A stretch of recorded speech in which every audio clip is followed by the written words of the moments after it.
चलिए, मैंने आपको ये तो बता दिया कि पॉजिटिविटी क्या होती है और पॉजिटिविटी एक्चुअली में क्या नहीं होती है, जो कि एक जनरली मिसअंडरस्टूड कंसेप्ट है। तो अब अगर आप अपनी लाइफ में पॉजिटिव बनना चाहते हैं तो आपको उस चीज़ का, पॉजिटिविटी का जो दूसरा एस्पेक्ट है, जो कि ऑब्वियसली है नेगेटिविटी, सुन के ही, सोच के ही हमें अच्छा फील नहीं होता है या कुछ अच्छी फीलिंग्स नहीं आती नेगेटिविटी वर्ड सुन करके। तो मैं आपको ये बताना चाहूँगी कि नेगेटिविटी एक्चुअली में होती क्या है, वो क्या एक्चुअल में इतनी बड़ी चीज़ है या वो इतना बड़ा मॉन्स्टर है जितना हमने उसको बना के रखा है, क्या वो हमें इतना ज़्यादा हार्म करता है जो हमने उस चीज़ को बोल करके रखा हुआ है। तो मैं आपको बताऊंगी पहले कि नेगेटिविटी होती क्या है, उसकी एक जनरल डेफिनेशन हम क्या समझ सकते हैं और उस चीज़ का वजह क्या होती है। नेगेटिव थॉट्स या फीलिंग्स आती हैं तो उसके रीज़न होते क्या हैं। तो सबसे पहले अगर हम डिफाइन करेंगे व्हाट इज नेगेटिविटी, नेगेटिविटी है क्या। So it is a thought, a feeling or an emotion which makes us feel uncomfortable।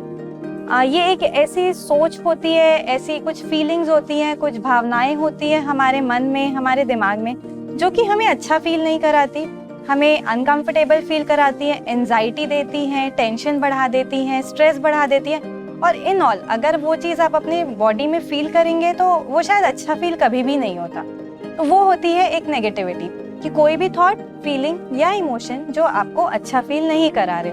अब जैसे कि आपने समझ लिया कि नेगेटिविटी होती क्या है, तो अब मैं आपको ये एक चीज़ बताना चाहूँगी और आपको भी ये चीज़ ध्यान में रखना बहुत ज़रूरी है कि आपको नेगेटिव थॉट्स या इमोशंस और फीलिंग से डरना नहीं है।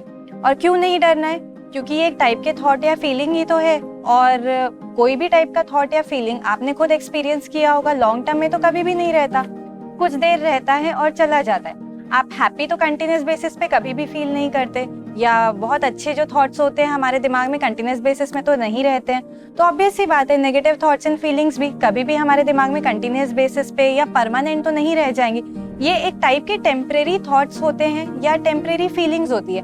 आप इसको इस तरीके से भी समझ सकते हैं कि नेगेटिव थॉट्स एक टाइप के विजिटर्स होते हैं, हमारे दिमाग में विजिटर्स हैं जो आते हैं और जाते हैं, हमें उस पर उतना ज़्यादा फोकस करने की ज़रूरत नहीं होती है। अब ये आपने समझ लिया कि नेगेटिविटी क्या है एक्चुअल में और उस चीज़ से हमें डरना क्यों नहीं चाहिए। क्योंकि वो कुछ टेम्परेरी नेचर की चीज़ें होती हैं जो कि आप चाहोगे तो तुरंत अपने आप, जब आप उसका मीनिंग समझ जाओगे या जब आप उसका रीज़न समझ जाओगे तो वो चीज़ को आप बहुत अच्छे से क्योर कर सकते हो।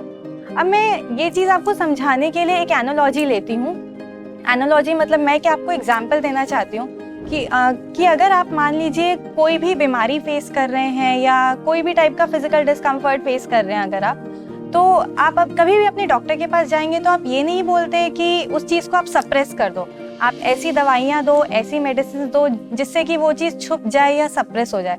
आपके और आपके डॉक्टर की क्या कोशिश रहती है कि आप उस चीज़ को क्योर करोगे, उसकी जड़ तक जाओगे, उसका रूट तक जाओगे, रीज़न जानने की कोशिश करोगे कि वो चीज़ आपके साथ क्यों हो रही है, एंड देन उसको आप फिर उसके जो रूट कॉज होता है या उसका जो बेसिक रीज़न होता है आप उससे क्योर करने की उसको कोशिश करते हैं। तो कोई भी टाइप की अगर बीमारी होती है तो वो ऑब्वियस सी बात है, हम उसका बेसिक रीज़न जानते हैं, वहाँ से हम उसको ठीक करते हैं जिससे कि रिजल्ट टेम्परेरी ना रहें और परमानेंट रहे, रिजल्ट लॉन्ग टर्म के लिए रहें। तो हमें नेगेटिविटी को भी ऐसे ही क्योर करना है, उसका हमें मेन रीज़न या रूट कॉज जानना है जिससे कि हम उसको लॉन्ग रन तक के क्योर कर पाएं और ज़्यादा से ज़्यादा अपनी लाइफ में पॉजिटिविटी प्रैक्टिस कर पाएं।